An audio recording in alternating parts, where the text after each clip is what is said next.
Hi, I'm Brady Forrest. Welcome to the very first Ignite in Place. I started Ignite 13 years ago and had it spread around the world, but I had no idea I'd be doing one from the middle of a backyard with a mask on during a pandemic. If you're not familiar with Ignite, it's a format designed for speakers of all levels. Everybody gets 20 slides, 15 seconds a slide for a total of 5 minutes. And as you can see, it's a great way for our 10 speakers to distill a lot of information and make it very clear and concise and hopefully enjoyable for an online format. So this is our very first time doing an Ignite with people in San Francisco, San Diego, Montreal, New York. So bear with us if there's any problems. Now we're going to start doing these monthly. The next one will be June 9th. And we're looking for speakers from all over the world this time. So please submit.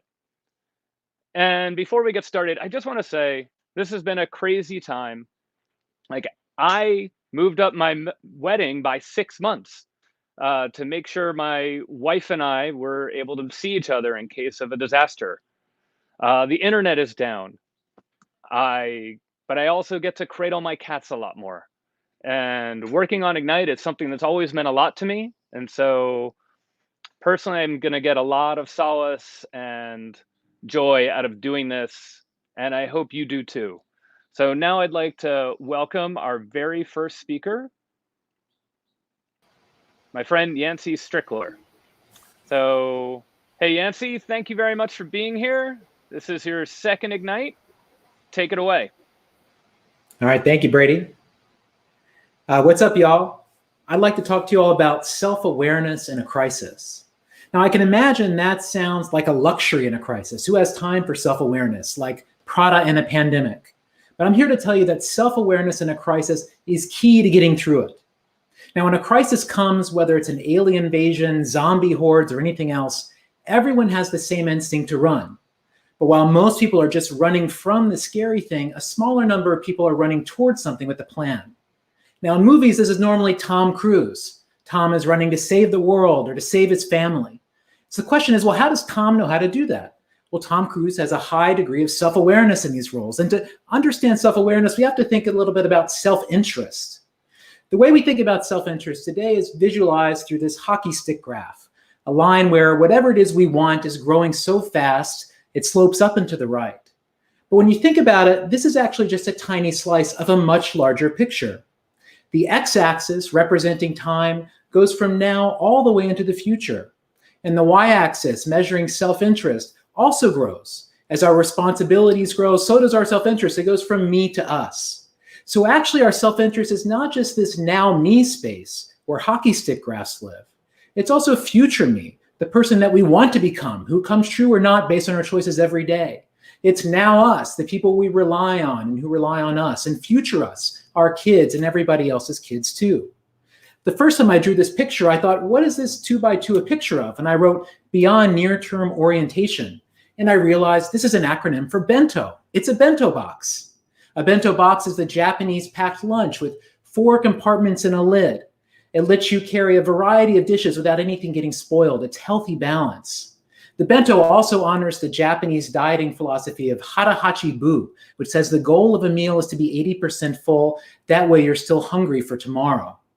So bentoism is the same idea, but for our choices and our self-interest, a way to not just indulge in now me, but to consider the future and our obligations to other people.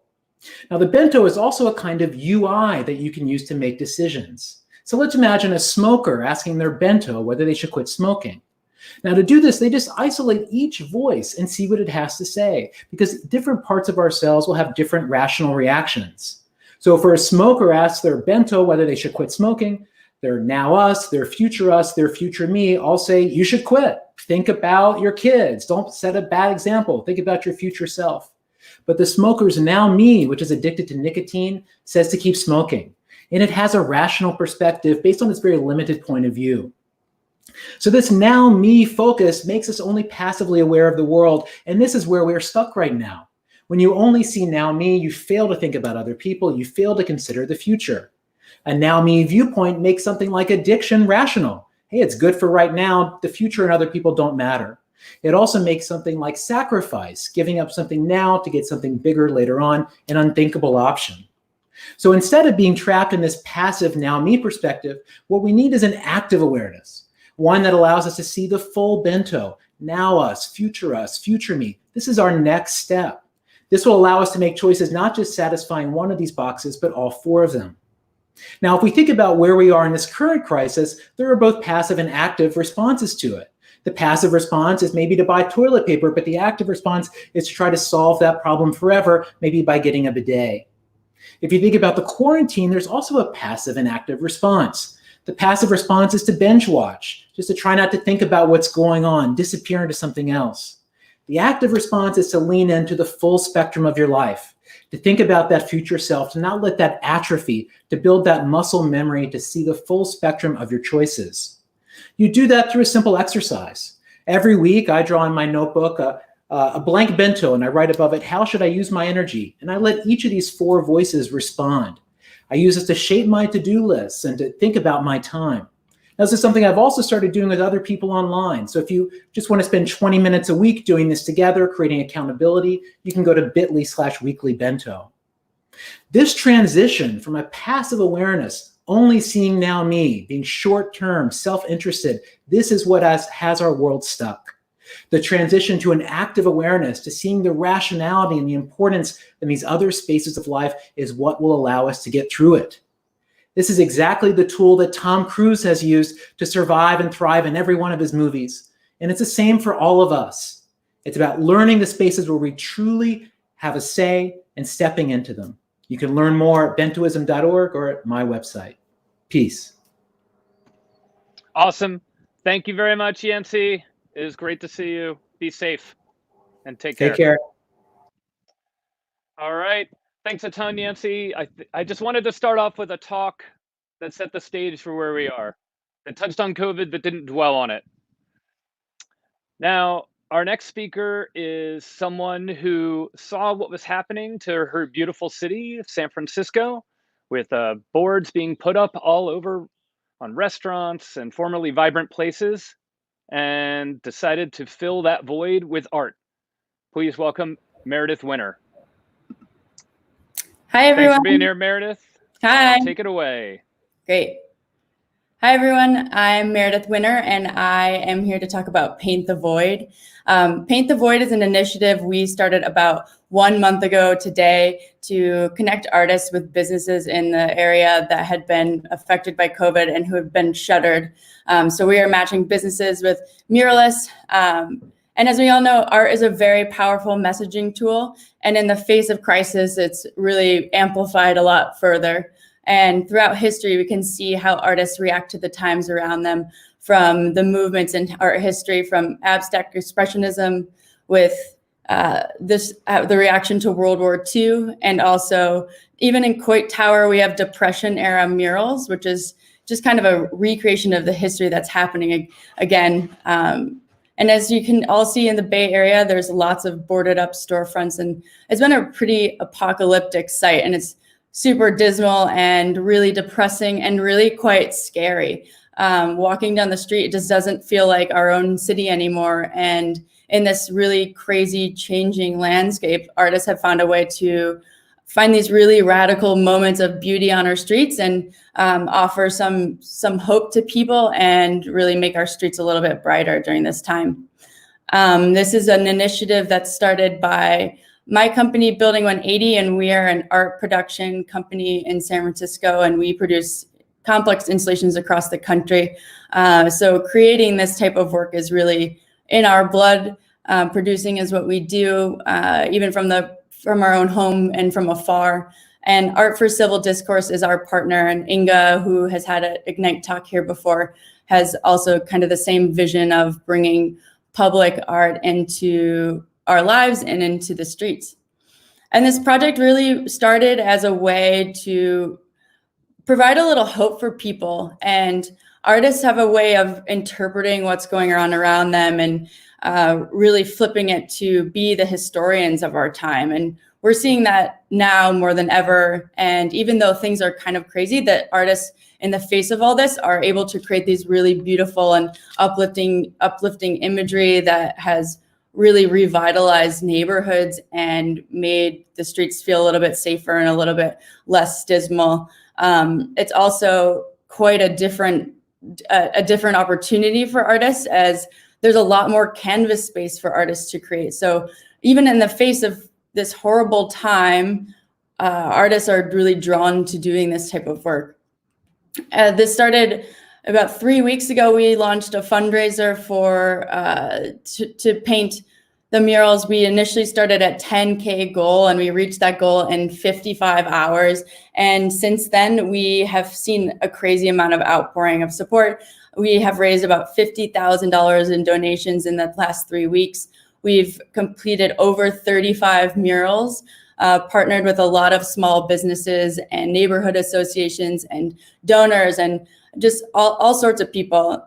What I think is one of the most astounding facts is that over 400 individual donors have responded to this. And these are people from our own communities. And it's a really telling that people really care about artists in their communities. They really care about the streets that they're living in. They want to uplift the people that they're surrounded by. And it's been amazing connecting with so much of our community, just seeing how much people actually care about each other. And I wouldn't say that, the situation has been really hard on artists and really hard on everybody. And I wouldn't say that we're happy with the outcome, but we are really amazed to see what this tragedy can do to people and to bring people together. And if there is a silver lining, I think we've really hit that mark.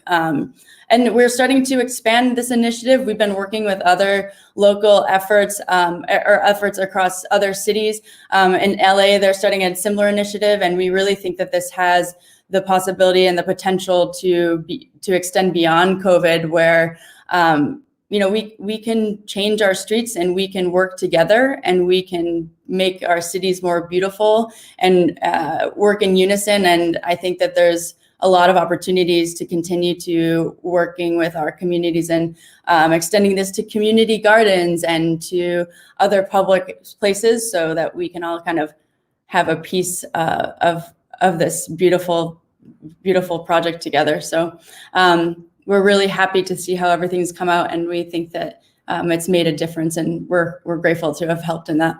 You can still donate on our Facebook page, and you can learn more at paintthevoid.org, which has a big FAQ section and lots of photos for you to see the results. Thank you, Meredith. Thank you. As someone who gets to benefit from the art that you're bringing, it's been amazing. And, awesome. I really encourage everyone to donate, and if you're not in San Francisco, to start your own. It's totally changed the city, and there are a lot of people who have been out of work who suddenly are getting really fantastic jobs and bringing a lot of voice to their communities. So thank you, Meredith. And we'll be posting. I've donated. Lots of other great people have donated, and so please consider it. Thanks, Meredith. Now, we've all started to be overwhelmed with data. Data. Is the curve flattening? Is the curve rising? Is it logarithmic? Is it exponential? Fuck if I know. So I asked one of the smartest people I know. He was Uber's first data scientist. He's known for creating the phrase "ride of awesome." But now he's also a chair at UCSD of data science. Please welcome Dr. Bradley Voytek. Thank you very much for being here, sir. Yeah, thanks, Brady. Don't hold it against me, crowd. I'm now a professor at UC San Diego, and I'm the vice chair of the undergraduate data science program. And we are surrounded by data, and we just are having a really hard time processing it all. And I think back to like the earliest people looking up at the night sky and seeing these points of light in the sky and trying to figure out what they were. And they noticed the ancient Greeks and many other cultures noticed that some of them moved differently, and they called those the wanderers, which is planetos, which is where we get the word planet from. And they tried to understand, why do some of them move differently and seem to move the way they do? And they built really sophisticated models. Ptolemy built cycles within cycles models trying to explain from a geocentric standpoint why the planets move the way they do. And those models are wrong, and many models are wrong. But that's okay, because oftentimes, even when models are wrong, we still learn something from them. And so as a data scientist, as a neuroscientist, I'm often interested in this question of how is it that observing the world, quantifying it, and turning those equations into numbers that could teach us something fundamental about the universe. So when I teach my undergraduates, one of the first things I ask them is, why are they doing data science? This article from Davenport and Patel back in 2012 in the Harvard Business Review said data scientist is the sexiest job of the 21st century. And that, helped really drive this idea that data is the future. But why not data scientist? Jeff Hammerbacher, co-founder of Cloudera, said that the best minds of my generation are thinking about how to make people click ads. That sucks. And so what is it we're leveraging all this data to do? And so one of the tricks that I have is trying to define what is data science. Is it just computer science or programming plus math? And Hal Abelson says it's not really about computers. Computer science isn't about computers, in the same way that physics isn't about particle accelerators and biology is not about petri dishes. When a field is just getting started and you don't really understand it very well, it's very easy to confuse the essence of what you're doing with the tools that you use. So what is the essence of what data scientists do? How do you separate that from the tools that we use? And so my heavily biased data science essence is the study of how quantifying things in the world, phenomena, can lead to human understanding of the mechanisms that give rise to those things, even if the ability to predict future outcomes is absent human understanding. That is, we can make predictions even if we don't understand how they work or why they work. And so what I want to understand is, or what I want to emphasize here, is that data cannot be interpreted outside of their context. Data are situated in a real world, and the numbers mean something. So where is context in data science? Data science, we talk about the study of data. How are they collected? What can be learned from data? How data and the socio-cultural system surrounding it can be biased. All of these things in blue require understanding the human social context. So to give you a quick example, let's do a quick quiz. Don't Google this because the answer is from my previous talks. How many people were born in Great Britain on September 10th, 1752? And this is Ignite, so it's too quick. You don't get to think about it. You're just gonna have the answer here in a second. And the answer is, ta-da, drum roll, 0. It was impossible for any citizen of the British Empire to have been born between September 3rd and 13th, 1752, because those dates don't exist. There is a law that said that September 2nd should be followed by September 14th, 1752, as the empire has switched from the Julian to the Gregorian calendar. So I'm going to make the argument here for compassionate data science, which is understanding data in their context. Data represent things in the world, often because we're narcissistic, people, ourselves, things about us. And those things matter, people matter. And sometimes we can try and build something beautiful and funny and amazing as data scientists, and we can have problematic outcomes. Strava, the running fitness tracking app, accidentally released the location of secret US Army bases in Afghanistan by creating a beautiful visualization. This group of researchers were showing that you could predict things about individual people, whether they're single in a relationship, their gender identity, their sexuality, their race, their age, from the pattern of likes on their Facebooks. But when you dig into it, what they show is that, for example, the best predictor of high intelligence include if you like on Facebook, thunderstorms, the Colbert Report, science, and curly fries. What does that mean? Why is that the case? If I go click like on curly fries on Facebook, does that mean I'm going to be more intelligent? And so I want to introduce you to the idea of the ecological fallacy. In 1950, researchers at Wright Air Force Base measured more than 4,000 pilots on thumb length, the arm length, their eye to ear distance, height, all of these kinds of things. And Lieutenant Gilbert Daniels found that out of 4,063 pilots, not a single one of them fit within the average range on all 10 dimensions, meaning that you can measure all of these people and nobody is average on everything. Everybody is outside of the norm on some feature. And so we can't infer anything about a person from the data at large. And so where does it leave us? And this guy, Malcolm Barrett, who's a data scientist, created this cool little thing, which is a tool in our statistics package that every time he plots data, it says, these are real people, you dummy. And so data are people. Thank you. Thank you, Bradley. And stay safe down in San Diego. Oh, I'll try. Thanks. All right. One of the first things I thought of when I heard about going into quarantine and COVID and not being able to talk to people is, what do you do if you don't have a job? Figured I wasn't the only one. Luckily, I am employed, but I have many friends who aren't. And one of the most kick-ass people I know is looking for a job, and I asked her to share what she's been doing to cope. please welcome Becky Wood. Hey, Becky, take it away. Thanks, Brady. Okay, so it's March 17th and San Francisco just went into shelter in place. I wake up, I know I need to exercise, I need to meditate, and I definitely need to get a job. And just for a little bit of context, I started my job search back in January, but now I need to kick it into gear. But first, let me step back and just tell you a little bit about who I am. I live in the Bay Area, I work in tech. I was at Pandora for 12 years and I left last year as a VP of product and content. And back in January, I started my job search. The reality is, back then, the job search in the tech market was pretty frothy. There were lots of opportunities. And frankly, I kind of wanted everything. You know, I wanted to work at a great company, get paid a lot, great role, flexible hours, and in San Francisco. Then COVID happened, and the reality is that the landscape changed quite a bit. The good thing is that in the tech industry, there are definitely still companies that are hiring.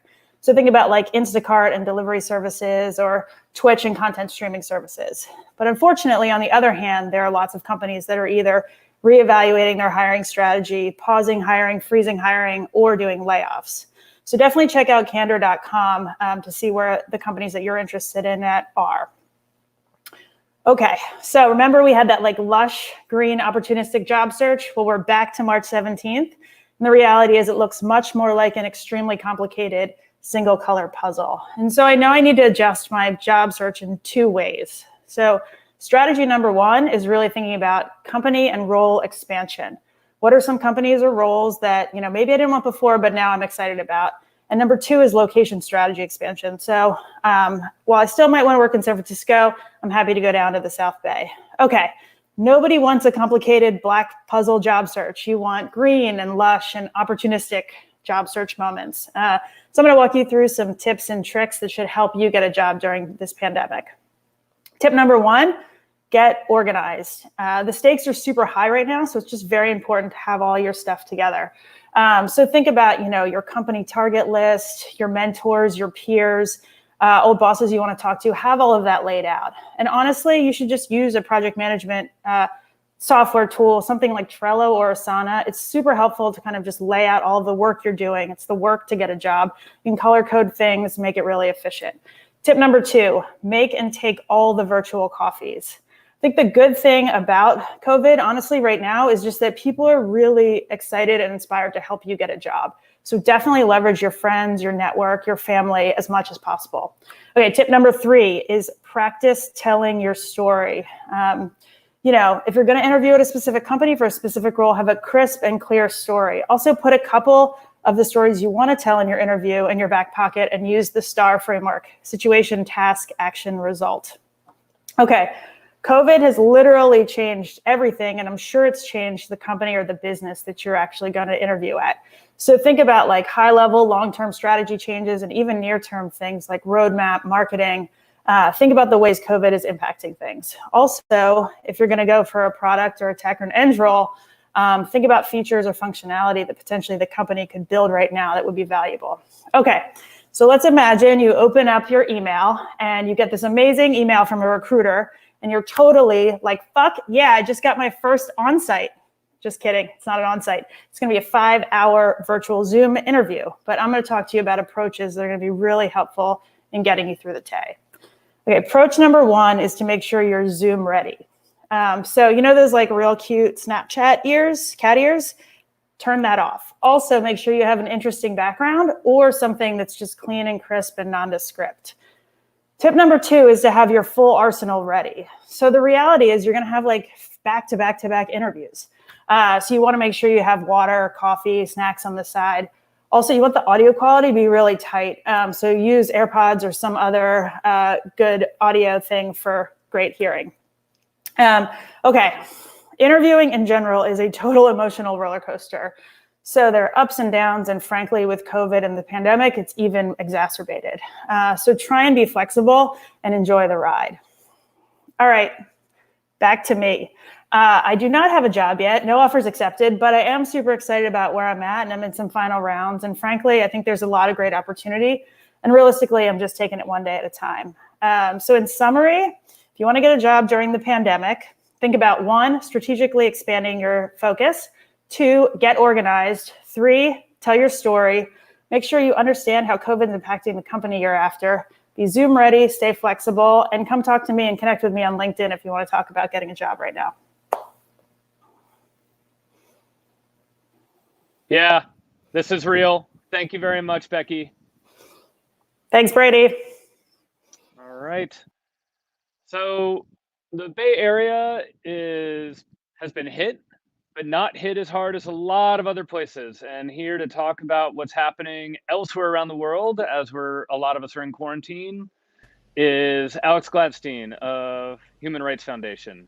Thank you very much for being here. Thanks for having me, Brady. Take it away. So, should we use mass surveillance to fight COVID-19? I want to make the case to you today that the answer is no. And let's explore three things. Number one, does it even work? Number two, will there be mission creep? And number three, what will be the ultimate impact of the normalization of surveillance on our lives? The largest government in the world is experimenting with a lot of surveillance to try and fight the virus. They're using social engineering to start to color code people. So as you are getting back to work, as you're leaving your apartment building or going on a public transit or going to your employer, you need to show a particular kind of color from an app on your phone, or else you're not allowed to go. It's got to be green, not yellow, and not red. And this is being pitched as a temporary measure, but as we all know, nothing is more permanent than a temporary measure. And this is a slippery slope to what's been happening in Northwest China for the last half decade, where millions of Muslims are put into high-tech prison camps. And I think if we go down the road of trying to rely on authoritarianism and surveillance to solve our problems, we're going to end in a slippery slope that puts us in that direction. Now, Apple and Google have come out and said, hey, no, we're going to come out with a privacy-preserving way of doing this, right? And they have all this great PR, and a lot of people are very excited about it. I think we should pump the brakes on this. First of all, if you think about the way that they're trying to say that they're going to have Bluetooth tracking on, your phone to someone else's phone, let's think about how that could go wrong. Let's say you're on a bus, and someone next to you in a crowded city walks by you 5 feet away. Your phone is, and they're positive. Your phone is going to basically say later that, hey, you were exposed, but you weren't. I mean, think about all the different ways we could have false positives with this privacy-preserving solution. Now, every other solution relies heavily on an erosion of your civil liberties. And you know what? Governments around the world have decided that these aren't even working. So the Israeli government just announced that it's not going to be doing mass surveillance anymore to stop COVID because it didn't really work. The same thing is happening in Asia.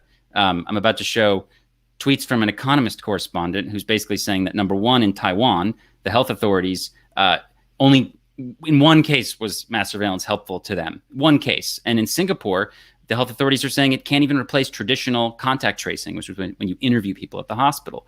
So what is the real civil liberties impact of COVID at the moment? Well, it's emergency power grabs by authoritarians like Viktor Orban in Hungary. And they are going to package that you need to make the trade-off of your privacy and freedom so that they can keep you safe, right? This is even happening in democracies. In Australia, the government is basically saying you need to download their contact tracing app to get back to normal. So this is like sort of some Orwellian doublespeak thing of let's get back to normal in a world where everybody knows where we are all the time with Bluetooth beacon tracking. This is even coming into friction with regard to Europe. So German and French authorities are basically telling Apple and Google their privacy preserving solution is too private and they want more data. And this is the issue with Apple and Google making their product in a way that, they're not making the app. Other people are making the app. And this is shifting the Overton window on society, where if people are excited about using technology in a utopian way to save the day, it's going to make surveillance more acceptable and palatable. And we have to think about all the other ways we can fight the virus, like washing hands, wearing masks, public education, mass testing, social distancing, manual contact tracing. None of those things erode civil liberties. We don't need biosurveillance or mandatory huge lockdowns or cell phone location tracking. That's the authoritarian response to the virus. And I think we can beat the thing in a way that reflects our values. If you actually look at the way that the largest authoritarian government in the world handled this thing at the beginning, they blew it. The virus got out, right? So this is a great investigation that shows just how, from December 31 to January 23, the Chinese Communist Party censored all news about this, despite all their Orwellian tech and all their capacity and all their control. They totally blew it, and 7 million people got out of Wuhan and left Wuhan to go all across China and all around the world. So if, the authoritarian model is ultimately unsuccessful in containing pandemics, and, that's like what people are hinting at, that we should head more in a direction where we should rely on mass surveillance, I think that they're wrong. And I think we need to really reassess some of our beliefs and priors here, or else in 10 to 20 years, this will be seen as kind of a Patriot Act moment. If you think about what's happened since 9/11, the government would, government authorities around the world, both in democracies and dictatorships, jumped at the opportunity to say, hey, we need to keep you safe from terrorism. Well, guess what? It really hasn't been very productive, and it's cost a huge amount of money, and it's cost our liberties. So let's be really careful about this moment, and let's defend our civil liberties and try to fight the virus in a way that is innovative and promotes freedom, or else you're going to see these banners where you live, where it says green code, travel freely, red or yellow, report immediately. And I don't think you want to see that in your lives. So be careful, and let's not fight COVID with mass surveillance. Thanks very much. Thanks, Alex, for being here. When's the next HRF event? We're going to be doing more virtual events as we go, and there should be an Oslo Freedom Forum in the fall. So you can keep an eye out on that. Thanks so much, Brady. All right. Thank you, sir. Mm-hmm. Now, all of our life is not just COVID right now. There's a lot more going on. Personally, I've started playing a lot of games. Games are random. Here to talk about that and hopefully add a little levity is accomplished and experienced Ignite speaker, Alistair Croll. Wow, way to set me up, Brady. I am only your biggest supporter. Take it away. Thank you. All right. Hi, everyone. I hope you're staying safe. I went down a rat hole last week about games and randomness and trickery, and I'm going to drag you down that rat hole with me. A toss of a perfect coin is pure randomness. So is a game that involves rolling 1 6-sided dice, because you have a 1/6 chance of a result between 1 and 6. And when you add a second dice, things get stranger. Each dice may be random, but there's a pattern that emerges because 2 dice give you 6 ways to roll a 7, but only 1 way to roll a 2 or a 12. This is called the central limit theorem. Now imagine you play a game with this, where 2 opponents roll 2 perfect dice and they move that many spaces ahead. Then the first person across the finish line wins. On its face, this is purely random. But is there some hidden secret you can use to win more than half the time? Well, it turns out you can figure out those probabilities for this kind of random game by running millions of simulated games, or a Monte Carlo simulation, or simply adding up all the probabilities, something called a Markov chain. And so, of course, because I'm lazy, I had 2 friends run 1 billion simulations of a 2-dice game for me. And so if you decide to play this boring game while you're sheltering in place, here are the probabilities of landing on every square. Every player can know them. And the only way to get even a slight advantage is simply to go first. Everyone knows the possibilities and the probabilities, so you may as well just flip a coin. Now, if that sounds boring, you're right. So to make these kind of random games more fun, we tend to add snakes and ladders and roll again spaces. Complexity gives us the illusion of a narrative, of having a chance to catch up, but it's not giving us agency. We're still at the mercy of those dice. By contrast, a game like tic-tac-toe is not random at all. There's 9 squares, there's 2 pieces, there's no randomness. It's simple enough to work out every possibility. Tic-tac-toe is knowable, and once you know the trick, you can always play tic-tac-toe to a draw. If you don't know the trick, then the game of tic-tac-toe is a competitive placement of circles and squares. But when you know the trick, it's a game of discovering whether your opponent also knows the trick. In fact, the only truly unknowable thing about tic-tac-toe is whether your opponent is in on the game. And if you think about it, that's why there's no competitive tic-tac-toe league out there. Everybody knows the game is knowable, and 2 skilled players will always tie. Once the stakes get high enough, you can spot enlightenment a mile away. It's really hard to shark people at tic-tac-toe. But what about something more complex? Chess, for example. If chess is knowable, like tic-tac-toe, then when 2 perfect chess players play, either the player who goes first would always win or always lose if the game's somehow unbalanced, or every single game you play would end in a draw. Trouble is, it's really hard to be good at chess. Claude Shannon tried to figure out how many moves there were. It turns out there are more than there are atoms in the universe. And because we can't know all the moves, we play chess with heuristics, with intuition, with a mastery of patterns that can take us a lifetime to learn. Games like backgammon and hearts both combine this randomness with an unknowable complexity. A novice can win through pure luck, but an expert can return from bad randomness with the right strategy. You can call these true games. And the best of these true games have a simple set of starting conditions that lead to complex, interesting outcomes. The strategy just emerges from the game. The royal game of is one such game. Back in 2500 BC, this thing was common, like poker or like backgammon today. And there's a video in which a master of this game, the delightful British Museum curator Irving Finkel, teaches it to a total novice, Tom Scott. The teacher starts with a few very simple rules: how to roll, how to move, what certain squares do. But importantly, he does not tell the novice anything about strategy. At first, watching this, you think it's going to be a random game like Snakes and Ladders, complicated, but still a weird roll of pyramid dice, the kind of game where you spend your time wishing out loud, "Come on, Daddy needs a 4," as you cast your weird dice down upon the table. But it turns out there's a second hidden game inside the Royal Game of Ur, an unknowably complex random true game. Within minutes in this video, the novice's language changes. He speaks of your defense instead of advanced 3 places. He uses words like vulnerable. The student has inferred an entirely new game and devised metaphors about it that make perfect sense to the teacher, all by himself. A simple set of starting conditions leads to unthinkably complex, strategically interesting outcomes. The novice has realized, I don't need to worry about who goes first, nor do I need to worry about being sharked by somebody who knows an underlying trick. I have a fair chance here. This is a meritocracy. And I think every interaction is a kind of game. So this is actually a pretty profound, important truth. From negotiation to profiteering to politics to social safety nets and beyond, we each make a judgment about whether something is random, rigged, or worth playing. In life, you should seek true games. Coronavirus recently took the life of mathematician John Conway, who invented the game of life, where a simple grid of squares can become incredibly complex. I think that's a good metaphor. Your life is finite. Don't waste your time with randomness or trickery. Seek true games. They're the only ones worth playing. Nailed it. Thank you, Alistair. And take care of yourself up north.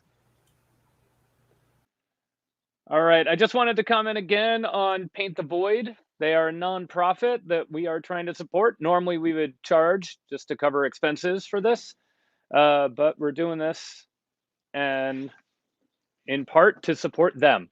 We'll be supporting a new nonprofit at each event. So if this is something you'd be interested in and you would like to speak about your nonprofit or some other community-based work, contact us after the event. And thanks again, Meredith, for speaking. Now, our next speaker is Yiying. Now, Yiying, her very first ever public appearance was in 2010 at an Ignite Sydney. We met each other several years later, and if you've ever used, like, what is it, the dumpling emoji and the ramen emoji, you can thank Yiying for that. Thank you for being here, Yiying. Take it away. Thank you, Brady. Oh my God, what just happened? Just joking. Just like life, uncertainty and crisis happen all the time. But you might remember there is this arrow page that is an icon to celebrate failure. Yes, I'm talking about the Twitter fail whale. In the early days of Twitter, this image showed up every time when Twitter is over capacity. I am the artist behind it. Hi, I'm Yiying Liu. I'm here to talk about how creativity can transform crisis. In fact, this illustration was celebrated from users around the world. It became a global celebration of failure. More importantly, it also inspired tech companies around the world to reconsider their interface and also integrate art into the technology interface to humanize the technology piece itself and also make the user experience more humanized and delight the user a lot more. The good news is the artwork's original name is called Lifting a Dreamer. It was a birthday e-card that I created for my friends far away because I was born in Shanghai, China, and I was studying in Sydney, Australia, New South Wales, pun intended. This opportunity also made me realize my life mission and also passion, which is engage with global audience and bridging the gap in between art and tech. This also allowed me to move to San Francisco 5 years ago, and I worked with tech startups and larger companies in the last 10 years. Most recently, I discovered that my passion is not only doing design, but also speaking and integrating the experience into a co-create experience, which is after every single time I'm giving a talk, I can also co-create with the audiences. These are the Adobe folks at the Apple Store. Just recently, we co-create all the artwork together. As I was bringing this experience to the world, just thinking about doing that made me exciting, but COVID-19 hits. And right now I'm sitting in front of a computer with zero audience. So I was devastated all my talks are canceled. But I started to look into new opportunities when my two very good friends who lives in Silicon Valley was building this virtual Slack channel and engage with entrepreneurs around the world to create this experience, which is allow people to come up with ideas and build companies that's helpful. So I went to this virtual room and meet up with all the people I've never met before. And one of the group is creating a company called Corona Care Card, which is a company that helping and supporting local businesses during the coronavirus. And they ask people to donate and buy gift cards for local businesses. But the problem is the branding itself is not really trustworthy. This is where I come in. I decided to throw a branding workshop on the next day. And I just said, however many people are going to show up, we got to do this. So all the people showed into the virtual room. We came up with all the ideas within an hour with colors and fonts. And I was so energized. I went back to my desk and I came up with 3 options. And immediately I got response on Slack channel. People started to vote for it. People started to give feedbacks. And in the meantime, this lovely lady, Fadumo, in the East Coast messaged me and said, I love it. Can you please send me the font and hex code? And I'm going to build the branding style guide. I work around the clock and it was 9 p.m. So I sent her the file and I went to bed. And the next morning, she came back with the entire branding style guide with all the meanings and fonts. And it was so exciting to see something that usually will take weeks to build was building within 24 hours. In the meantime, the lovely Vanessa from Colombia started to build the UX and UI interface of the front end, working with all the team in the back end. And she started to build this entire front end also on the same day. And literally within 2 weeks, we had the beta running. Now we rename it to C Care Card.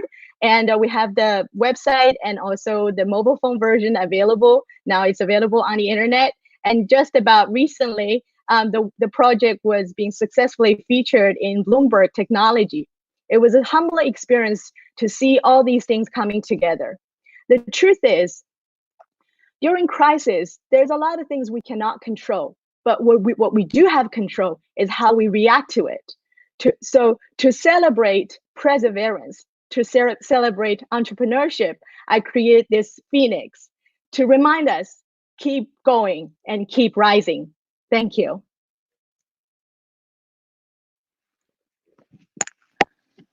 Hey, Yiying, thank you for being here. It's good to have you back, and thanks for the work you're doing. Thank you so much. I think your message is right. Contribute what you can. All right. Thank you.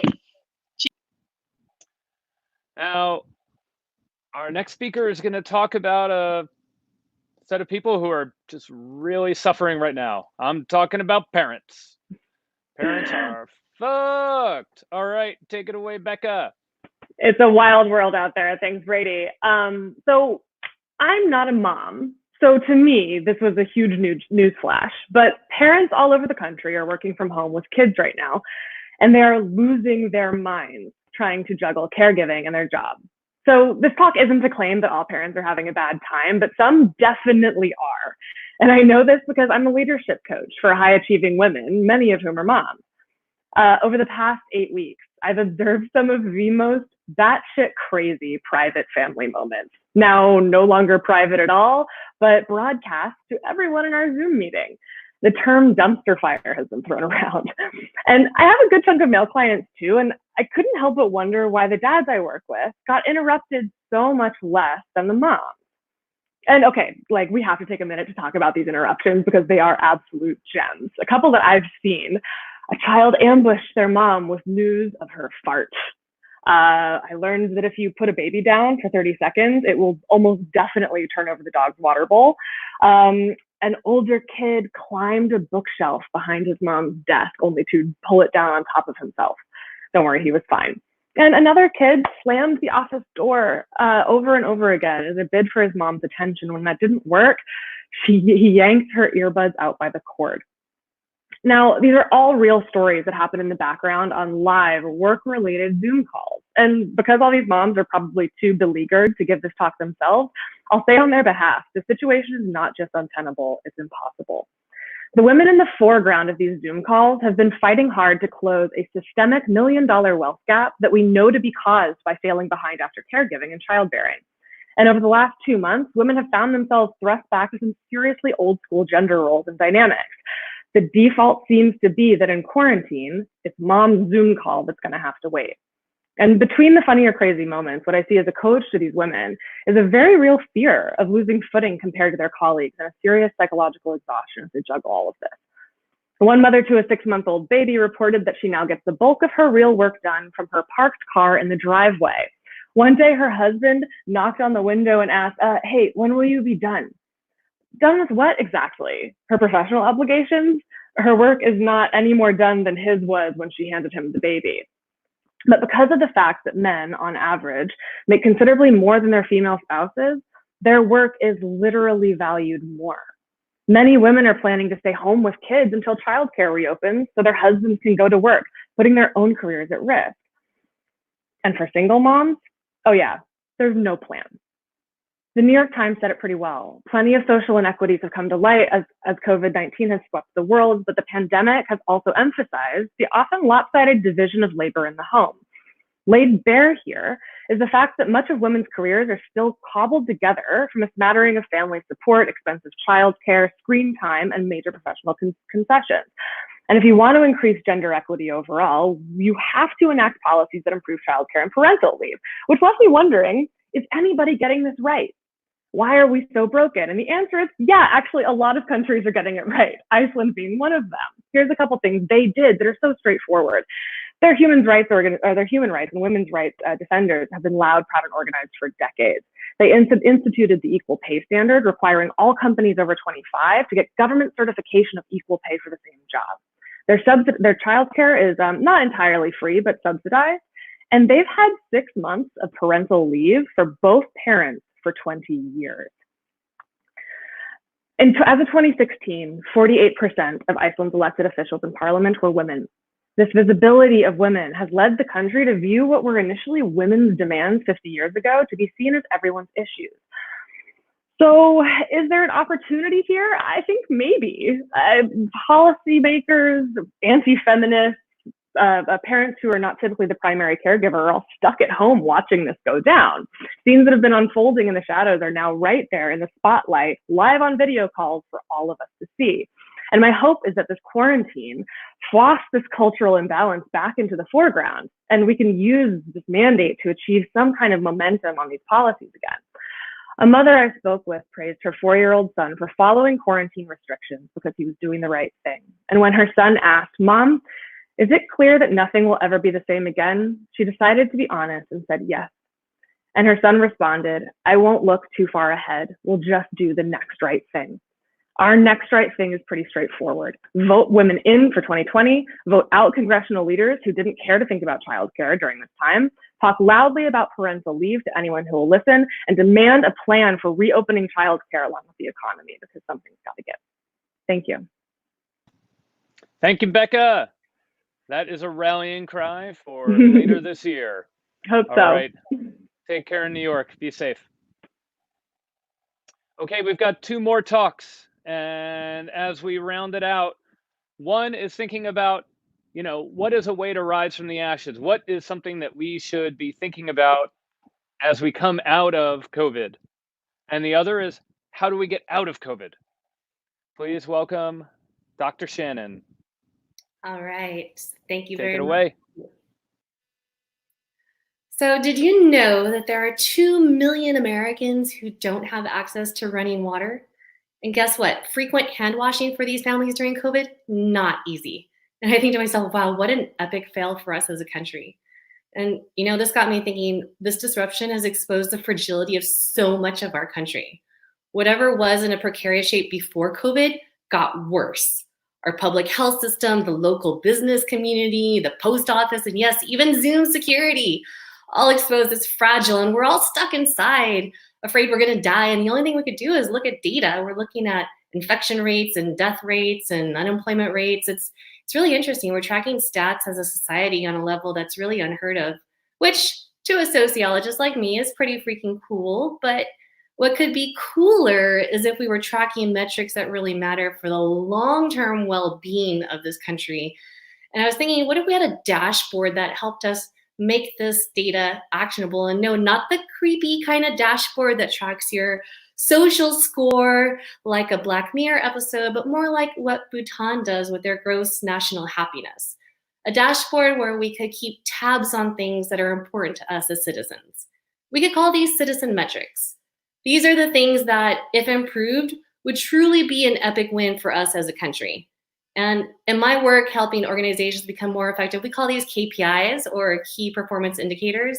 And these metrics are important because they tell you whether you're tracking in the right direction to meet the needs of the people that you serve.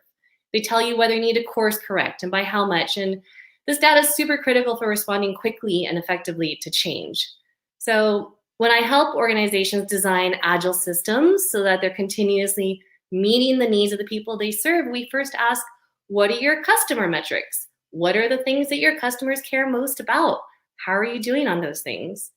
So if we were to extend this line of thinking to help our government become more agile so that it's continuously meeting the needs of the people it serves, we would ask, what are your citizen metrics? What are the things that citizens care most about? How can we turn those into civic wins? So to build this citizen dashboard, we would need to first identify, what are our citizen metrics? What are the things that matter most for our collective well-being? We might think about basic needs, quality of life, education, the economy. This is just a prototype to get us started. And the theory of change is this. If we build the citizen dashboard, develop policies, and hold our policymakers accountable to improve those metrics, and gather feedback from citizens to make sure we achieve those wins, then we could actually build a government we're proud of. So what will we do with this data? For one, we can track the impact of government agencies. So when the USDA gets $23 billion to do things like provide all Americans access to a safe, nutritious, secure food supply by the end of 2022, we could check to see if we're on track. And if it looks like we're not on track, we have a panel of citizen experts on the issue who are looking at the data, who are connected to other organizations, nonprofits, social enterprises, who uncover the most effective ways to develop and scale approaches to hit those KPIs. And we open source all of it. Let's take the guesswork out of policy. We know what needs to be achieved. We have the data to know when we're successful, and we work across public-private silos to test, iterate, and scale what works. Oh, and by the way, let's log all the historical data so you can see when your senator is coming up for re-election, what they did to measurably improve the things that matter most to our collective well-being. So we'll let the data speak for itself. And there are examples of cities already creating their version of a citizen dashboard. This is an example from the city of Edmonton in Canada. They've had this going for about 5 years now. Amsterdam just announced their citizen dashboard. Boston has a dashboard as well. So we have a few things that we can use as an example. And this is a call to action. As you know, our country is going into unprecedented debt right now. And by the way, that debt is our debt. American households, not corporations, contribute to the overwhelming majority of our government's budget in any given year. And I'm sure you've heard the saying, what gets measured gets managed. This is a call to all citizens, data scientists, subject matter experts, nonprofits, social entrepreneurs, philanthropists, government change makers, start measuring and managing what matters. Because if we don't start now, it's only going to get worse. It's clear that the current system is not working. It's going to take more than voting to change it. And this is the government our generation, Gen X, Y, and Z is inheriting, and I think we can do better. And it starts first with getting clear on the answer to this question. What are the things that really matter to us as citizens? Because the choices being made right now will affect us for decades to come. And if you want to come and work on this, go to citizendashboard.org. All right. So are you starting this project? Yeah, I'm just putting the idea out there. I think we should do it. Did this idea come from doing the Ignite talk? It started a couple weeks before the Ignite talk, and this became a way to share the idea. I'm just planting seeds, Brady, planting seeds. Okay, I'll take it away. I think they already have some volunteers in the comments section. Nice. Thanks for being here, Shannon. Have a good night. Thank you. And now we have one final talk.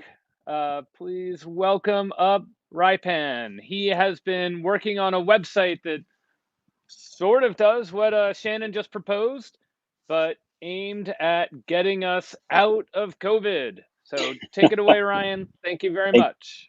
Well, thank you, Brady. Hello from the dog patch in San Francisco. So I work in tech, but I also have a background in government. And at the White House, I was part of the healthcare.gov rescue team and later helped with data coordination efforts for the Ebola outbreak in West Africa. In a crisis, inaction is the worst. And to beat COVID, we need our governments to act, federal, state, and local. And so a group of volunteers and I launched a site called covidexitstrategy.org early in April to help track the different interventions being deployed to halt the growth of COVID-19. If the most important measure is R naught, which is how fast the virus is spreading, and when we don't have a therapy or vaccine, you have to do things that look like sledgehammers, like sheltering in place and mandating wearing masks. These are very physical things that stop the spread. You can start to relax those restrictions when cases decelerate, but you need to restrict again when cases begin to rise, because our ultimate goal is to get to normal. And we can only get there when the virus is contained and stops spreading wildly. So to build the site, we convened a group of health experts and we poured the great work coming out of these different organizations like AEI, the National Governors Association, the Center for American Progress, Resolve to Save Lives, and the Rockefeller Foundation. Each of them have amazing public health experts that are part of their leadership teams. And from what they put together, what becomes very clear is that there are 20 interventions that make the biggest difference in stopping the spread. Everything from sharing accurate information, enforcing distancing policies, quarantining travelers, adequate testing, masks, and providing proper care. And so for each of the interventions that are doable today, we tracked which one states have deployed. And so you have states at the top like Michigan, Jersey, Illinois, and New York doing the hard things like banning gatherings and mandating masks. But on the other end, you have states that have ignored these interventions, like, for example, Georgia, which is reopening, but doesn't do the simple things like mandating masks. And our role is to highlight that, but also to be constructive. So what we did is we put together a tailored set of recommendations based on the actions that are missing to be shared with state leaders. And people have done just that. They're able to come to our site, tweet a leader and say, why aren't we restricting gatherings? Or why aren't we deploying mask policies in this way?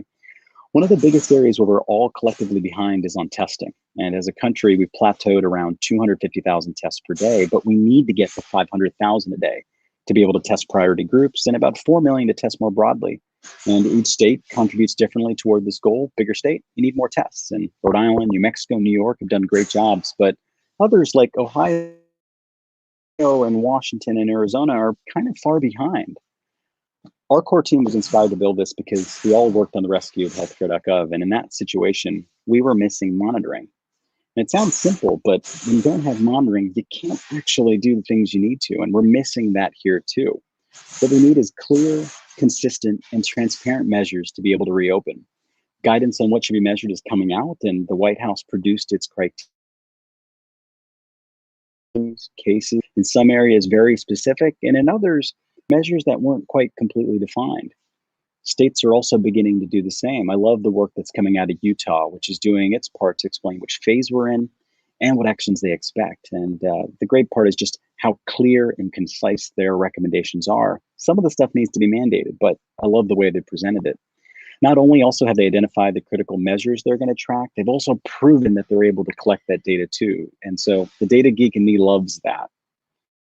So as we begin to reopen, we need to be vigilant about the sledgehammers we have to stop the spread, right? Like washing our hands, wearing masks, keeping our distance, avoiding crowds, and avoiding high-risk people. And these are things we can do ourselves without any government telling us to do or not. But this is all a stopgap. While we do this, work is happening around the clock on the therapies and vaccines that have the potential to be extinguishers. And we can hope for this to happen in a year, but we have to prepare for it taking longer. The fastest vaccine ever approved took 4 years. So when you zoom out and look at the bigger picture and you're wondering how you can help, this virus will be beaten because of the policy actions we take in our cities and states. And so If where you live is missing a key intervention, advocate for it. Also, there are so many different organizations that are trying to tackle this crisis. Volunteer with them. Reopening is going to be hard, and there are going to be needs in communities that need to be addressed. So this is an opportunity for you, your friends, your colleagues to say, what part are we going to play? What are we going to build? Where are we going to channel our money and time towards? Because if we do this well, I really do believe we can bounce back stronger. And so you can follow us along at covidxstrategy.org. And Brady and the Ignite family, thank you for having me. Thank you very much, Ryan, and thank you for doing the work you're doing. Take care. All right. Well, that is the first Ignite in Place. I'm going to be doing this monthly for quite a while. And again, I'd like to ask everyone to support our amazing art, or support amazing art at paintthevoid.org. And please submit an idea for a talk. Have a good day and stay safe.